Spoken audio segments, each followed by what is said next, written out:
दिवाळीचे दिवस जवळ येत होते. 70 पार केलेले निलेशराव आपल्या घराची साफसफाई करावी यावर्षी घराला रंगकाम करून घेतात. वयोमानाप्रमाणे त्यांना घरचं जास्त करणं जमत नसे. निलेशराव गावात प्रसिद्ध होते. त्यांना सगळे मान देत. ते सर्वांशी बोलून चालून मिळून मिसळून राहायचे. कुणाला अडचणीच्या वेळी मदत करायचे. लोक त्यांना प्रेमाने अण्णा म्हणत. सगळी तयारी करत होते. त्यांना या वर्षीची दिवाळी खूप आनंदात आपल्या मुलांसोबत साजरी करायची होती. त्यांची पत्नी मीरा 25 वर्षापूर्वी त्यांना सोडून गेली. तेव्हापासून ते गावी आपली शेतीवाडी सांभाळत होते. त्यांना 2 मुले, 1 मुलगा. शिकून मोठा इंजिनियर झाला. त्याला चांगला जॉब मिळाला. तो मुंबईतच स्थायिक झाला. मुलगीही त्यांची चांगल्या जॉबला लागली होती. वर्षातून एकदा ती आपल्या बाबांना भेटायला गावी यायची. ते 4-5 दिवाळीचे ते आपल्या मुलामुलींसोबत, नातवंडासोबत मजेत आनंदात घालवायचे. ते 4-5 दिवस पटकन निघून जायचे. मग ते वर्षभर आपल्या दिवसांच्या आठवणीच्या आधारे जगायचे. सोबत कुणी नसल म्हणून काय झालं तेच पुस्तकांशी मैत्री करत. त्यांना वाचायची फार आवड होती. हा एकटेपणा त्यांना वाटत नसे. आपल्या शेतात जमेल तेवढं काम करायचे. बाकी कामांना माणसं लावली होती, पण सगळी जबाबदारी आणि देखभाल त्यांना करावी लागे. अजूनपर्यंत ते सगळं काम उत्तम चोखपणे पार पाडायचे. कधी कधी त्यांना एकटेपणा त्यांना खायला उठायचा. त्यांचा मित्र रघु त्यांना ते मनातलं सगळं बोलून मोकळे करायचे.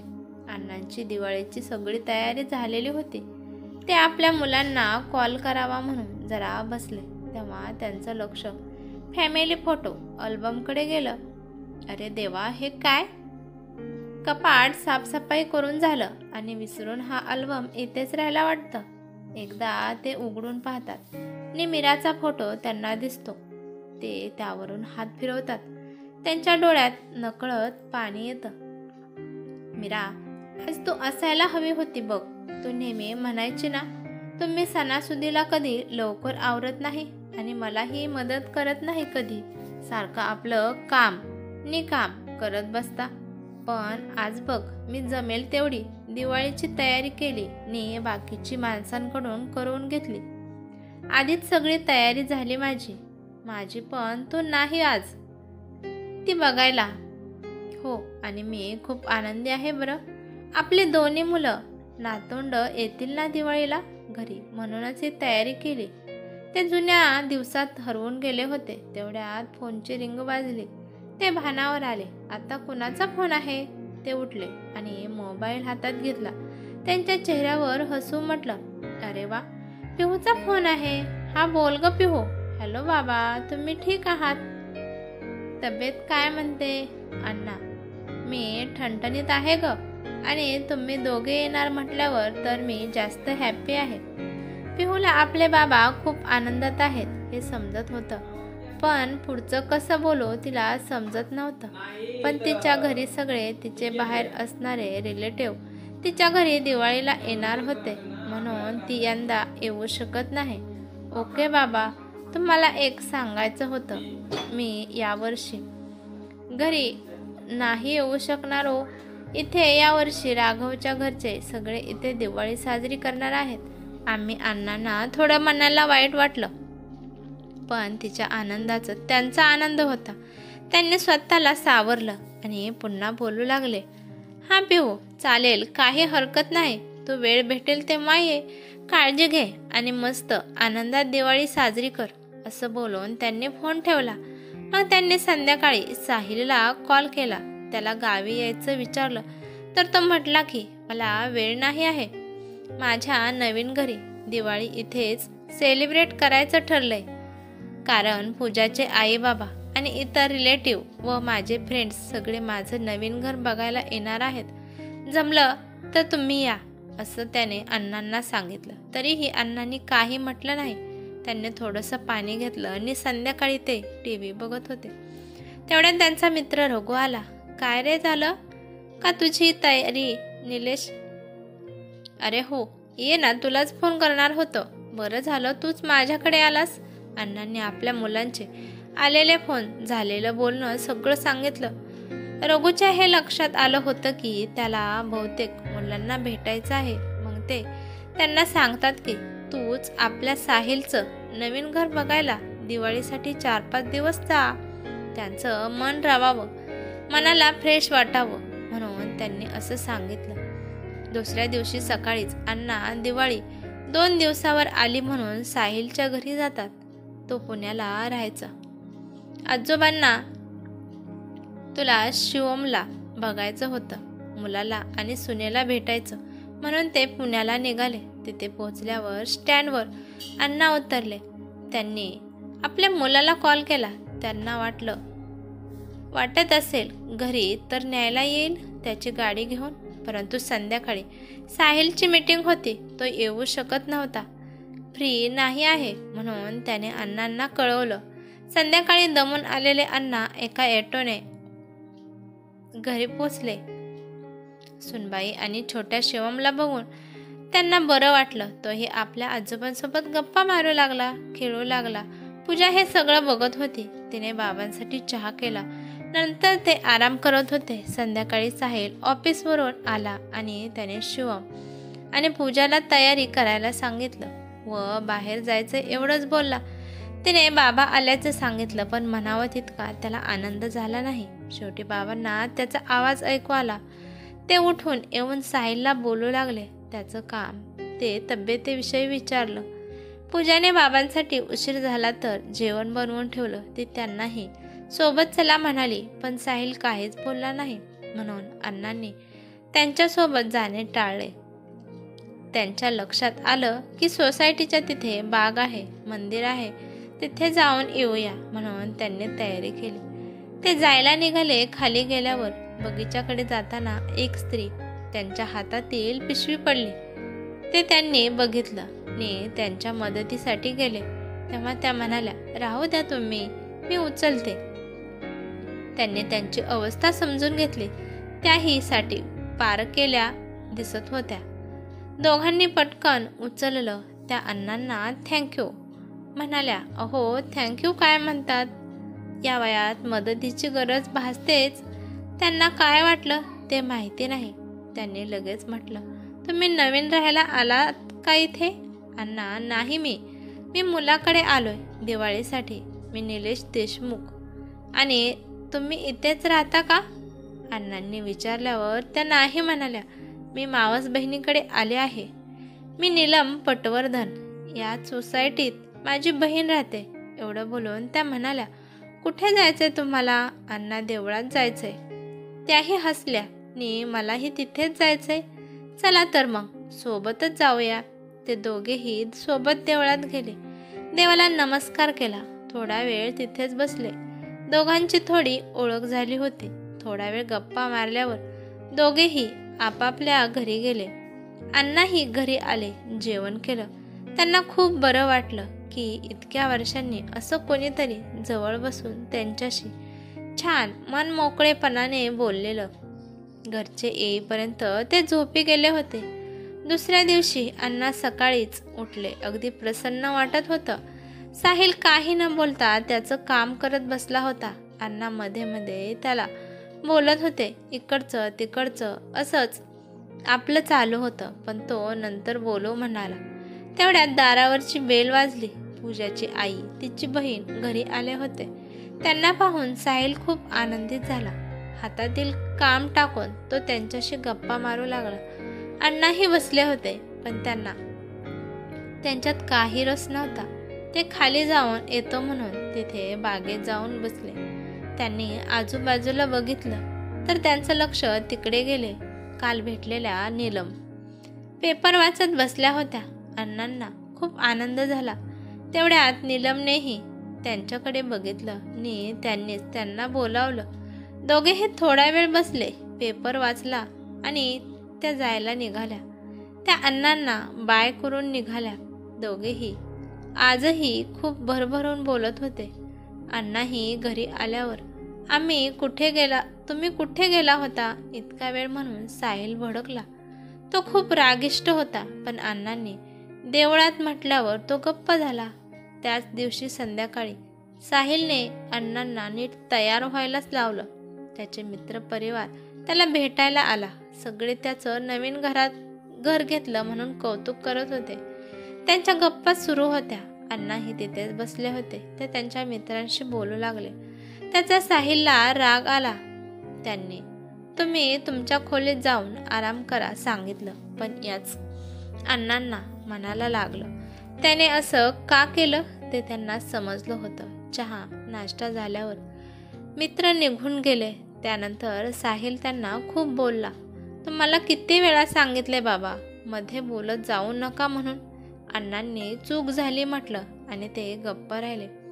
पूजा ही बाबांना का बोलताय म्हणून साहिलला रागावली. तो तुला नाही माहिती हे कसे आहेत एवढं बोलून निघून गेला. तेव्हा पूजाने बाबांना सॉरी म्हटलं. त्याचं त्यांना काही वाईट वाटलं नाही. अण्णांना 2-4 दिवस रोज नीलमशी ते आपलं मन मोकळं करायचे, बोलायचे. त्यांना छान वाटायचं. त्यांच्यात एक निस्वार्थ मैत्रीच नातं फुलत होतं. नीलमही आज पहिल्यांदा त्यांच्या चेहऱ्यावरचं तेच होतं. मुलगा आणि पती अपघातात गेल्यानंतर त्यांच्या वाटेला सगळं असून एकाकी जीवन आलं. त्यांना जगूच वाटत नव्हतं. त्या या एकटेपणाला दूर करण्यासाठी वृद्धाश्रममध्ये राहत.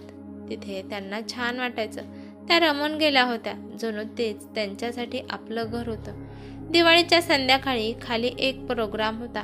नीलमने छान तयारी केली. त्यांना पहिल्यापासून साधं राहायला आवडत होतं. त्यांनी फराळ घेतला. त्यांनी स्वतःच्या हाताने बनवलेला.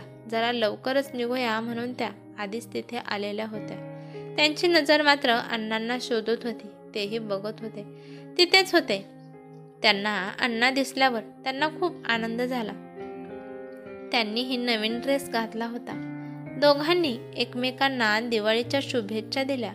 नीलमने त्यांना फराळचं दिलं व एक हात स्वतःच्या हाताने त्यांना भरवला. कार्यक्रम संपवून घरी जायला अण्णांना खूप उशीर झालेला होता.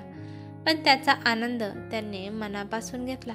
कुणीतरी साहिलच्या कानावर घातलं होतं की तुझे वडील एका बाईशी बोलत होते वगैरे असं. तर अण्णा आल्यावर साहिलने त्यांना खूप बडबड केली. त्याला पाहुण्यांसमोर जास्त बोलता नाही आलं. दिवाळीचे 4-5 दिवस अण्णांचे मस्त आनंदात गेले. त्यांना आता गावी जायचं मन करत नव्हतं. वयोमानाप्रमाणे त्यांना एकट्याला सगळं घर शेत सांभाळणं जड जात होतं. त्यांना स्वयंपाक, त्यांचे कपडे धुणे सगळीच कामे करावी लागत होती. पण त्याचा काहीच साहिलला पडलं नव्हतं. त्याला फक्त त्याची नोकरी आणि पैसा एवढंच दिसायचं. साहिलने अण्णांना खूप बोलला. ते त्यांच्या मनाला खूप लागलं. त्या दिवशी संध्याकाळी नीलम त्यांना भेटल्या. त्या उद्या परत वृद्धाश्रममध्ये जाणार आहेत हे सांगितल्यावर त्यांना वाईट वाटलं. त्यांना त्यांच्यासोबत हवीशी वाटत होती आणि नीलमलाही त्यांच्याशी बोलून छान वाटलं होतं. पुन्हा भेट होणार नाही म्हणून त्यांचेही डोळे पाणावले. अण्णांनी साहिल काय बोलला ते त्यांच्याजवळ मन हलकं केलं. नीलमने त्यांना काळजी घ्यायला लावली. छान राहायला सांगितलं. पण त्यांना बाप मुलाच्या नात्यात दुरावा नको म्हणून त्या अण्णांना दुसऱ्या दिवशी न सांगता निघून जातात. अण्णाही गावी निघून जातात. काही दिवसांनी साहिल आणि पूजाचे खूप भांडण होतं. ती घर सोडून माहेरी जाते. त्याच वेळेला साहिलला ऑफिसच्या कामासाठी अमेरिकेला जावं लागलं. अण्णांनी आपला मित्र रघु याला नीलमविषयी सगळं सांगितलं. त्यांना हे जाणवत होतं की आज कितीतरी वर्षांनी ते आनंदी दिवस होते. त्याच दिवशी त्यांना हार्ट अटॅक येतो. रघुने साहिलला कॉल केला. त्याने खूप महत्त्वाचं काम आहे, तो इंडियात नाही, सगळं सांगितलं. तेव्हा रघुने त्यांना त्वरित हॉस्पिटलला भरती केलं. त्यांच्यावर ट्रीटमेंट सुरू होती. वेळेवर आणलं म्हणून ते ठीक होते.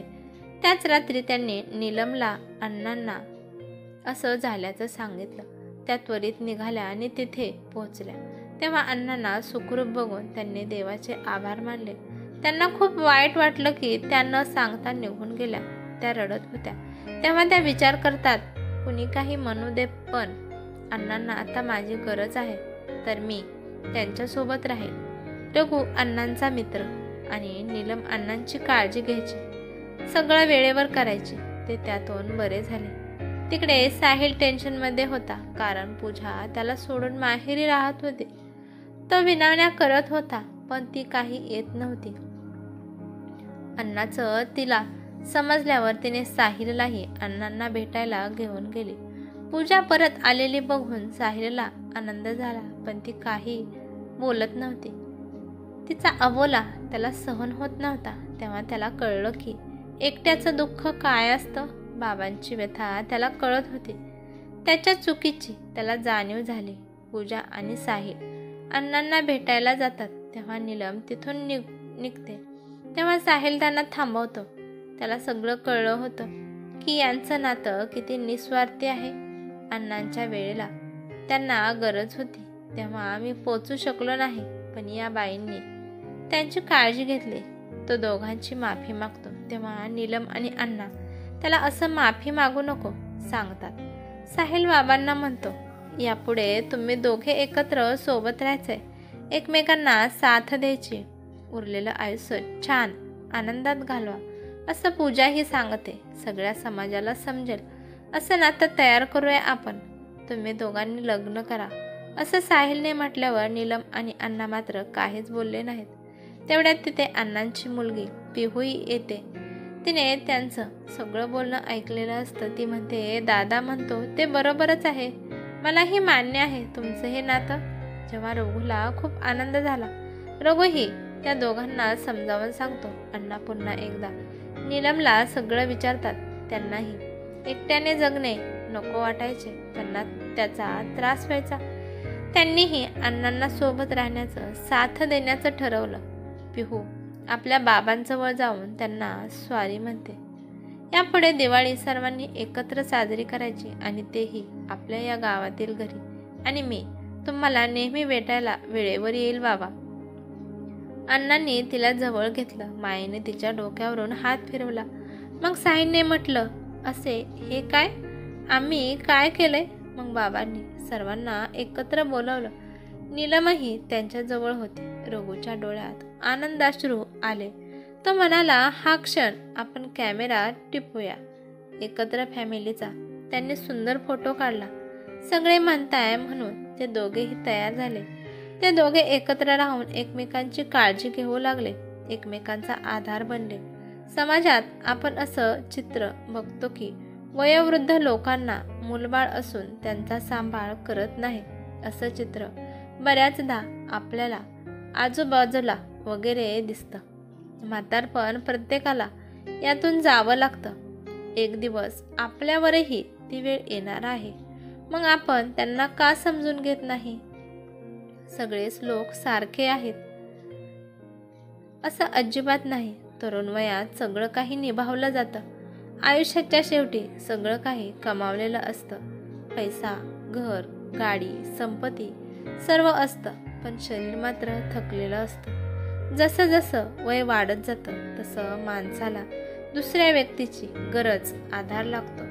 कुणाची तरी मदत लागते. मुलबाळ आपल्या संसारात असतात, त्यांना वेळ नसतो. मग अशा वेळी वृद्ध व्यक्तींना आपलं दुःख की मनातलं शेअर करायला आपलं माणूस लागतो. कुणाची तरी सोबत म्हणण्यापेक्षा आधार असला तर राहिलेलं आयुष्य छान व्यतीत करता येतं. ही कथा तुम्हाला कशी वाटली ते मला कमेंट करून नक्की सांगा. कथा आवडली असेल तर लाईक शेअर नक्की करा, आणि चॅनलवरती नवीन असाल तर चॅनलला सबस्क्राईब करायला विसरू नका. धन्यवाद.